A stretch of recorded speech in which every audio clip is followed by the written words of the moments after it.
नमस्कार, आप देख रहे हैं रीड न्यूज। तो चलिए रुक करते हैं आज की प्रमुख और बड़ी खबर पर। भाजपा और टीएमसी ने विज्ञापन वॉर, केंद्र ने कहा बंगाल को 5.36 लाख करोड़ रुपए किए जारी। लोकसभा चुनाव से पहले ही भाजपा और तृणमूल कांग्रेस के बीच बंगाल में विज्ञापन वॉर छिड़ गई है। केंद्र ने ब्यौरा पेश करते हुए कहा कि बंगाल में ग्रामीण विकास के बाबत 93,000 करोड़ रुपए जारी किए गए हैं। वहीं बंगाल सरकार की ओर से प्रकाशित विज्ञापन में कहा गया कि केंद्र को 6,80,000 करोड़ रुपए का राजस्व देने के बावजूद बंगाल अपने हक के फंड से वंचित है। लोकसभा चुनाव से पहले ही भाजपा और तृणमूल कांग्रेस के बीच बंगाल में विज्ञापन वॉर छिड़ गया है। भाजपा की अगुवाई वाली केंद्र सरकार की ओर से गत गुरुवार को अखबारों में विज्ञापन देकर कहा गया कि पिछले 5 वर्षों के दौरान बंगाल में विभिन्न योजनाओं के लिए 5.36 लाख करोड़ रुपए जारी किए गए हैं। तृणमूल ने शुक्रवार को अखबारों में विज्ञापन देकर इसका खंडन किया है।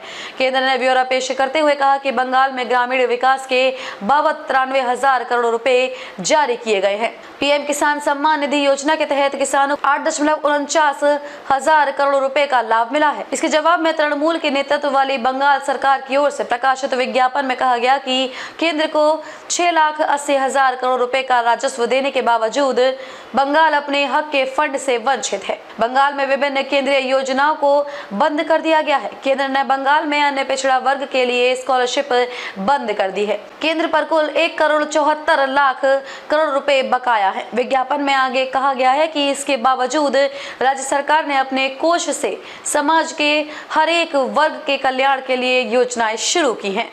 तृणमूल ने एक शिकायत केंद्र के विज्ञापन पर आपत्ति जताते हुए चुनाव आयोग से की है। तृणमूल ने बंगाल के मुख्य चुनाव अधिकारी को पत्र लिखकर कहा कि जनता के पैसे से दिए गए सरकारी विज्ञापन की आड़ में किए गए दावे भाजपा के राजनीतिक एजेंडे को आगे बढ़ाने और बंगाल सरकार के बारे में नकारात्मक धारणा पैदा करने को किए गए हैं। आयोग इसके खिलाफ उचित दिशा निर्देश पारित कर आवश्यक कदम उठाए। खबरों में अब तक के लिए बस इतना ही। फिर होगी आपसे मुलाकात ऐसी किसी बड़ी और खास खबर के साथ। तब तक के लिए नमस्कार और देखते रहिए रीड न्यूज।